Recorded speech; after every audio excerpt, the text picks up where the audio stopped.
Boa noite, terceiro ano A e B. Como eu prometi, embora o dia tenha sido muito corrido hoje para mim, mas aqui estou, mais uma videoaula de correção com algumas explicações possíveis, certo? Para que vocês possam ter o mínimo de conhecimento necessário para passarem pela avaliação diagnóstica, ok? Não foi possível colocar todos os conteúdos que a gente já vivenciou desde o início até o momento, até porque a ecologia a gente está começando agora, começou a semana retrasada, né? E vai retomar, então não foi possível cobrar, por exemplo, a ecologia. Mas a gente vai, ou no caso eu selecionei algumas questões e acrescentei outras que dão um foco importante dentro do conteúdo, ok? Então, eu vou estar olhando para a câmera do celular, onde está sendo gravado, e vou estar olhando para tela do computador onde estão as questões. Então, não acho estranho não, tá? Eu vou estar olhando para a tela onde estão as questões e para o celular onde está sendo gravado, ok? Então, vamos lá, para o vídeo não ficar cansativo, até porque eles mesmos já dividem, meu celular já divide para não ficar em duas correções. A primeira questão, no caso, as primeiras questões estão relacionadas ao sistema genital masculino e feminino, certo? Então, diz aí, ó. Assinale verdadeiro ou falso e o conteúdo é sobre o sistema genital. O primeiro parêntese diz: prepúcio é a denominação dada à prega que protege a glândula ou cabeça do pênis. Não existe glândula, existe glande ou cabeça do pênis. Então, o que torna essa afirmação errada é dizer que é glândula, porque não é glândula, e sim glande ou cabeça do pênis. Então, essa afirmação é errada, falsa, por causa dessa palavrinha aí, ok? Então, falso, primeiro parêntese. Segundo parêntese, a ereção peniana durante a excitação sexual ocorre em função do enchimento de sangue nos nos corpos cavernosos. Tá correta essa afirmação. Quando o homem fica excitado, ocorre a ereção do pênis, porque dentro do pênis existe, no caso, tecidos altamente vascularizados, ou seja, com vasos sanguíneos, que enchem de sangue e assim permite a ereção peniana, certo? Então, essa afirmação está correta, verdadeiro aí dentro desse parêntese, ok? Então, temos falso e verdadeiro até agora. Próxima afirmação. Pênis é uma glândula copuladora masculina. Pênis não é glândula, pênis é um órgão copulador, certo? Cópula significa relação sexual. E no caso, o pênis é um órgão copulador, certo? Então, o que torna errado aí é dizer que é glândula, não é glândula, é um órgão. Então, falso. Então, tá. Falso, verdadeiro, falso e vamos ver a última. Os túbulos seminíferos se encontram no interior das gônadas masculinas ou testículos. Correto. Os túbulos seminíferos são túbulozinhos mesmos, extremamente pequenos, finos, que estão dentro dos testículos, e os testículos podem ser chamados de gônadas masculinas, assim como os ovários na mulher podem ser chamados os ovários de gônadas femininas. Então, essa afirmação está correta. Dentro dos testículos há sim os túbulos seminíferos, ou esses testículos podem ser chamados também de gônadas masculinas ou testículos. Então, a ordem vai ficar falso, verdadeiro, ok? Então, vamos para a segunda questão. Observe a figura abaixo e marque a alternativa correta. Fiquem sempre ligados aos enunciados das questões para não perder questão por questão de falta de atenção nos enunciados, tá? Na estrutura 1, a produção de uma secreção nutritiva para os espermatozoides. Aí tá mostrando aí a estrutura 1. A estrutura 2 é constituída por milhares de tubos ou túbulos, tanto faz de tubo ou túbulos finos e enovelados. Acabamos de ver esses túbulos, que são os túbulos seminíferos. A estrutura 3 libera um líquido que contribui para a limpeza do canal da uretra antes da passagem do pênis. A estrutura 4 é o local onde os espermatozoides ficam armazenados. Então, vejam, além de estar identificando Cada uma dessas partes daqui vai estar dizendo a função. Então, é bom que vocês aprendam qual é a função de cada um dos componentes que fazem parte do sistema genital masculino. Aí, está dizendo aqui, observe e marque a alternativa correta. Então, vamos lá. Observe a figura abaixo e marque a alternativa correta. A alternativa correta aí, no caso, está dizendo que no caso, é a próstata, certo? 2, onde está falando aí, é o... Cadê aí o 2? Milhares de tubos enovelados. É o testículo ou... que está dentro do... cadê, meu Deus? Testículos. 2, constituído por milhares... o testículo contém dentro dele milhares de tubos ou túbulos finos e enovelados. Testículo, certo? Ou poderia ser chamado também de gônadas masculinas. E é porque os números estão tão pequenininhos. 1, 2, né? Isso a gente já viu. O 1 e o 2. Agora vamos para o 3. 3. O 3 é a glândula bulbo-uretral. E por fim temos o 4, que é o epidídimo. Então assim a ordem fica: próstata, testículo, glândula bulbo-uretral e epidídimo. Então aí você já tem a sequência de cada um desses números, certo? Com o componente do sistema genital masculino e ainda em cima dizendo a função ou o que contém dentro de cada um desses componentes, ok? Então, a alternativa da questão 2 é a letra C. Se ficou alguma dúvida, recorram ao meu privado que eu tento esclarecer, tá bom? Terceira questão.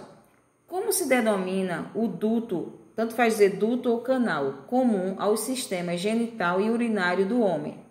Vejam só, no pênis há um duto só, um canal só, que é a uretra. Essa é a resposta da terceira questão, certo?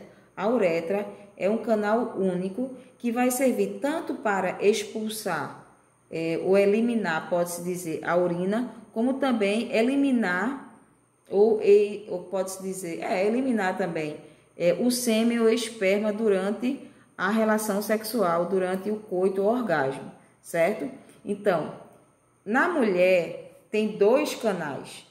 Tem a uretra, que vai servir para expulsar ou colocar para fora ou eliminar a urina, como tem a vagina, que vai servir para expulsar o feto no momento do parto ou para a cópula, relação sexual, certo?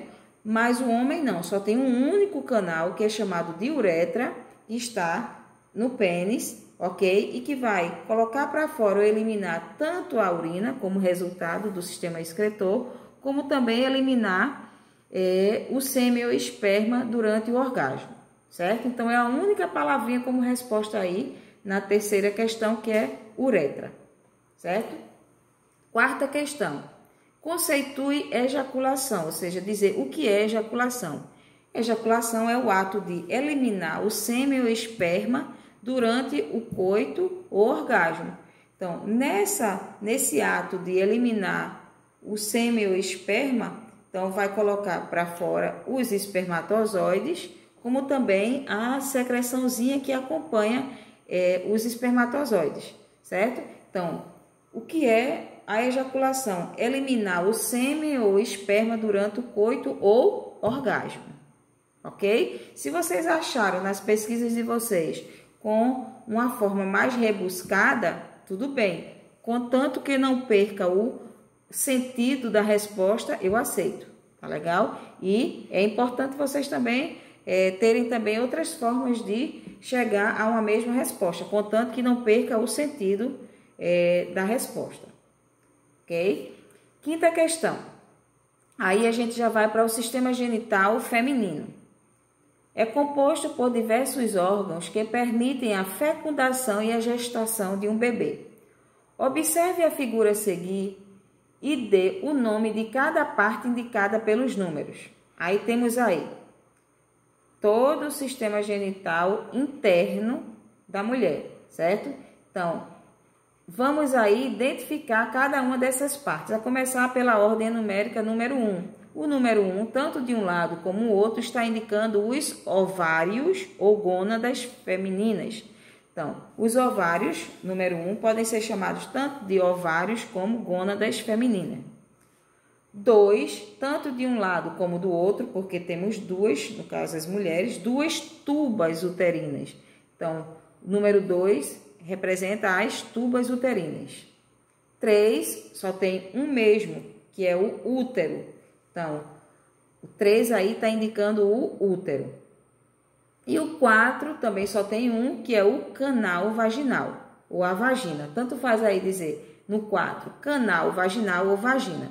Então, recapitulando, 1, ovários ou gônadas femininas. 2, tubas uterinas, ou pode até ser chamado também de ducto uterinas, viu? Mas é melhor botar tubas uterinas. 3, útero. E 4, temos a vagina ou canal vaginal. Ok? Sexta questão, né? Tá passando rápido.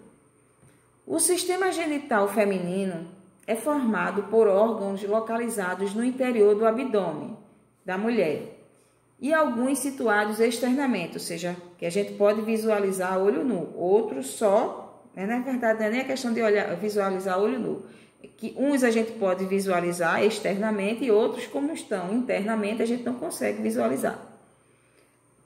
A respeito desse sistema, marque a alternativa correta. Então, eu vou logo aí para a alternativa que seria correta, para a gente não perder muito tempo. A alternativa correta aí seria a letra A.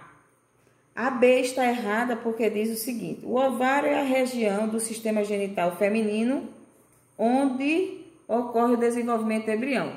Errado. O desenvolvimento do embrião ocorre dentro do útero. C, diz aí.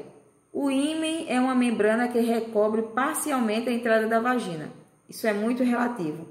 Tem mulheres que têm um ímen parcial, tem mulheres que têm um ímen quase que totalmente fechando a entrada da vagina. Então, não existe uma definição precisa do tamanho do ímen, certo? Varia de mulher para mulher. D. O miométrio é eliminado com sangue no momento da menstruação. Não é o miométrio, é parte do endométrio eliminado com sangue no momento da menstruação. Também está errado. E a E. No interior das tubas uterinas são produzidos os óvulos. É errado. Os óvulos são produzidos no interior dos ovários ou gônadas femininas. Enfim, a alternativa que está correta é a letra A, certo? Que diz: o pudendo feminino é formado pelos lábios maiores, lábios menores, vestíbulo vaginal e vagina. Então, veja, o que é o pudendo? Pudendo é a parte externa da genitália da mulher, certo? Então, de que é formada essa genitália externa? Dos grandes lábios ou lábios maiores, dos pequenos lábios ou lábios menores, do vestíbulo vaginal e da vagina. O que é vestíbulo vaginal, professora? Que danada é isso? Vestíbulo vaginal é a areazinha em torno da entrada para a vagina, certo? Que fica dentro dos pequenos ou lábios menores. Então, vestíbulo vaginal é aquele entorno do orifício que dá acesso à vagina, certo? Isso aqui é o vestíbulo vaginal, o entorno que dá acesso à entrada da vagina. Então, esse está realmente correto. Então, o pudendo feminino é formado realmente por esses componentes. Então, a letra A é a alternativa correta, ok? Vamos agora para a sétima questão. As mulheres apresentam duas estruturas ovoides com aproximadamente 3 centímetros de comprimento, lembrando o tamanho e a forma de uma azeitona, a azeitonazinha, aquelas verdes que a gente coloca, que se coloca a pizza, certo? Que são denominadas ovários ou gônadas femininas. Essas estruturas, além de serem responsáveis por dar origem aos óvulos, produzem quais hormônios? Vejam só. Assim como os testículos ou gônadas masculinas, para o homem, no seu interior produz os espermatozoides, no seu interior também produz o hormônio testosterona, certo? Também na mulher nos ovários ou gônadas femininas, produz-se tanto os óvulos ou ovócitos secundários, como também produz hormônios. Quais são esses hormônios? Progesterona, que vai ajudar na gestação da mulher. Quando a mulher está gestante, há um aumento no nível de progesterona, certo? Para segurar a gestação. E o estrógeno ou estrogênio, que é o hormônio que vai proporcionar as características sexuais secundárias da mulher. A voz mais fina, as mamas mais evoluídas, a região do quadril mais larga, certo? Entre outras características sexuais secundárias da mulher. Então, quais são esses hormônios que os ovários ou gônadas femininas produzem, além, no caso, dos óvulos ou ovócitos secundários? Respostas: progesterona e estrogênio. Aí vocês podem olhar no livro, que tem livros que também pode dizer, ao invés de estrogênio, estrógeno. Tá correto. Então, tanto faz dizer progesterona e estrogênio ou progesterona e estrógeno, certo? Então, essa é a resposta da 7ª questão. 8ª questão. Aí a gente já acabou a parte do sistema genital. Eu não coloquei aí as DSTs nem os métodos contraceptivos, porque iria ficar uma bateria de questão muito longa e para corrigir com explicações ficaria um vídeo muito longo, cansativo, certo? Mas é interessante quem não assistiu minhas videoaulas anteriores, nem os exercícios, também ler, pesquisar sobre as DSTs, ou seja, as doenças ou infecções sexualmente transmissíveis, como também sobre os métodos contraceptivos. Isso para quem deseja passar pelo Enem, certo? Quem já se inscreveu para o Enem, ok? Mas para nível da avaliação diagnóstica, eu só vou cobrar dentro dessas questões daí, certo? Que eu estou abordando aí nessa revisão, tá bom?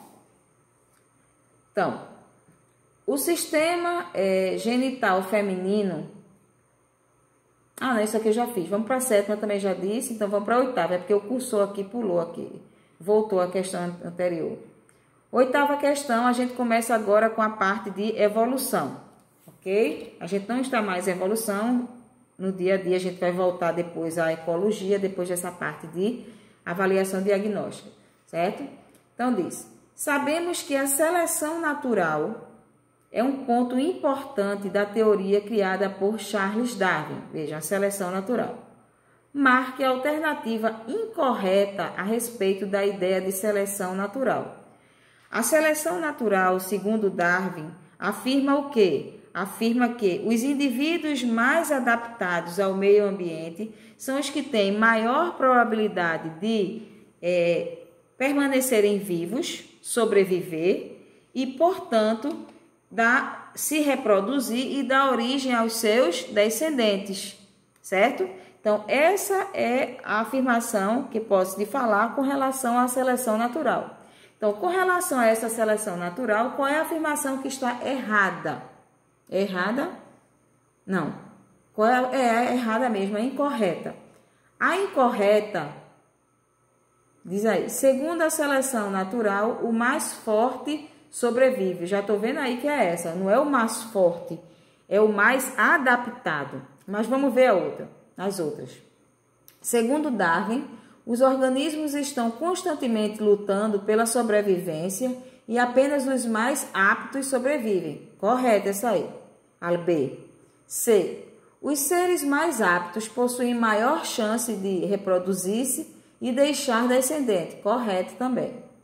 Superbactérias são um exemplo clássico de seleção natural. As superbactérias, elas conseguiram se adaptar e, portanto, dar origem a descendentes. Então, realmente, a alternativa incorreta, errada a respeito da seleção natural de Darwin é a letra A, que diz, segundo a teoria da seleção natural, o mais forte sobrevive. Não é o mais forte. Se fosse assim, sempre os seres vivos grandes, de porte grande, mais forte, iriam sobreviver a determinados ambientes ou condições ambientais, certo? Mas não é o mais forte, é o que mais se adapta às condições do meio ambiente. Então, a letra A é a afirmativa errada, incorreta, certo? Marquem aí. Quem está marcando correto, parabéns, viu? Nona questão. O ano de 2009 tem um significado importante para a ciência, pois completou em 12 de fevereiro 200 anos do nascimento de Darwin. Com relação à teoria evolucionista de Darwin, é incorreto afirmar. A teoria evolucionista de Darwin fala de quê? De seleção natural, de adaptação. Então, o que é incorreto com relação à teoria de Darwin? Deixa eu olhar aqui. A cada geração, os indivíduos que deixam descendentes são preferencialmente os que apresentam características que estão relacionadas com a adaptação às condições do ambiente onde vivem. Correto. A cada geração morre um grande número de indivíduos, sendo que muitos deles não deixaram descendentes. Veja só, eu já estou vendo que a alternativa B já não está certa.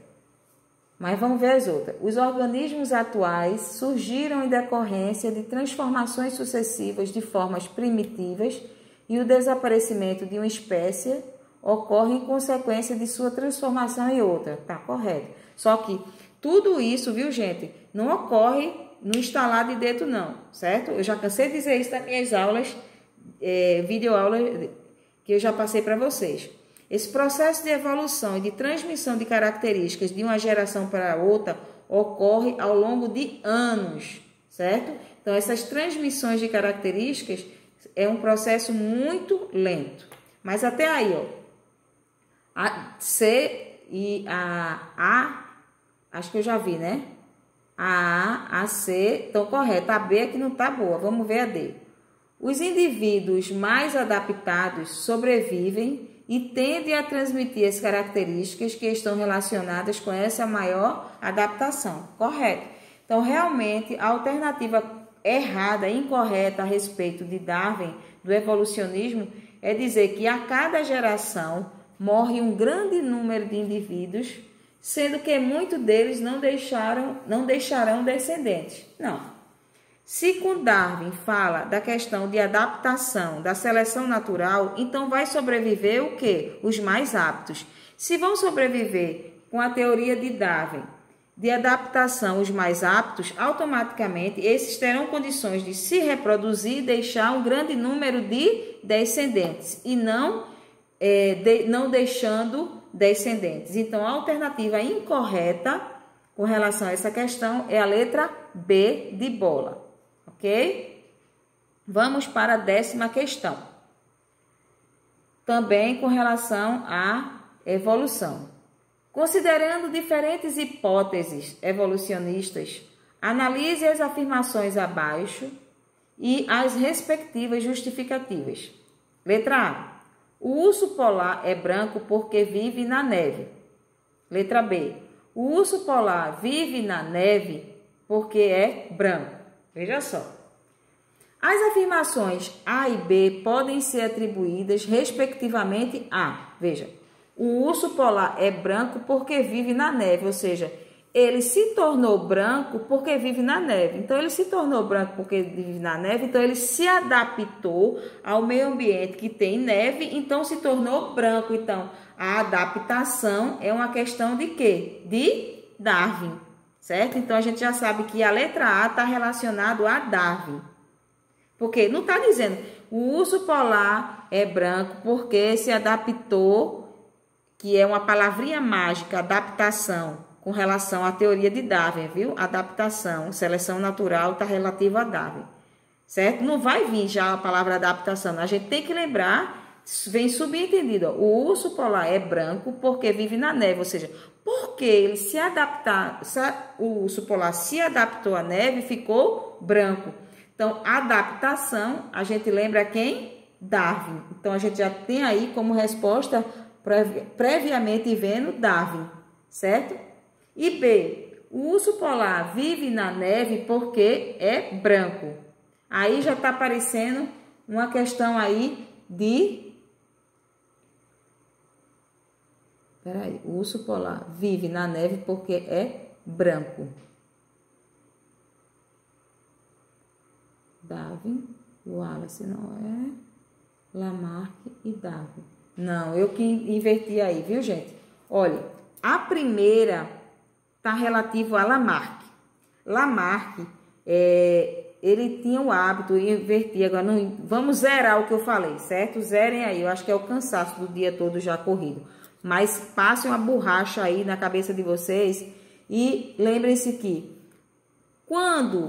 quem diz que o ser vivo ou o ser humano, ele precisa criar condições para poder ficar igual ao meio, é Lamarck.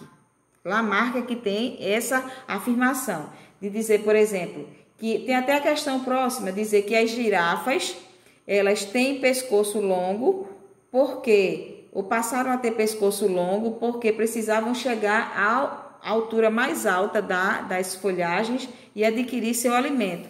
Então, com isso, passou essa característica para as girafas. É o caso da afirmação A. A afirmação A está relativa a Lamarck, certo? Lamarck é que diz que, no caso aí, o urso polar é branco porque vive na neve. Aí, no caso aí, está dizendo que ele se tornou branco porque vive na neve. Aí, realmente, eu que não prestei atenção, eu acho que é cansaço mesmo, dizer que porque ele vive na neve tem que ficar branco. Então, isso aí é típico de Lamarck, certo? E a segunda, o urso polar vive na neve porque é branco. Aí é uma questão, sim, de adaptação, aí vem Darwin. Então, a letra A é a que se adapta às duas afirmações, certo? A afirmação A está relativa a Lamarck e a afirmação B está relativa a Darwin, ok? Então, letra A seria a alternativa a ser marcada aí. Essa daí eu espero não ter confundido a cabeça de vocês. Mas amanhã, se alguém ficou com dúvidas, pode recorrer a mim que eu falo com tranquilidade, tá? Eu acho que é a mente já cansada. 11ª questão. A girafa desenvolveu um pescoço longo para facilitar a apreensão das folhas das árvores. A afirmativa acima caracteriza somente a teoria de Darwin, caracteriza somente a teoria de Lamarck, caracteriza as teorias de Lamarck e Darwin, não caracteriza nem a teoria de Lamarck e nem a teoria de Darwin. Caracteriza a teoria de Spallanzani e Reid. Não. Caracteriza somente a teoria de Lamarck. Geralmente, quando vocês verem essa questão com girafas, certo? Se vocês chegarem a ver como é que se diz, meu Deus? Em Enem ou vestibulares de outras universidades particulares, essas questões relativas à evolução e que mostram as girafas de pescoço curto e girafas de pescoço longo, está relativo a Lamarck, porque Lamarck diz que o uso e desuso de determinadas partes do corpo faz com que aquele órgão desenvolva ou se atrofie, que é errado. Isso não existe, certo? Então, Lamarck tinha esse hábito de dizer que o uso ou desuso de determinada parte do corpo vai fazer com que aquele corpo evolua, aquela região do corpo evolua ou, no caso, venha a ser atrofiado. Então, essa alternativa, com certeza, se caracteriza especificamente a Lamarck com a sua lei do uso ou desuso de parte do corpo, ok? Então, letra B aí, Lamarck. 12ª questão.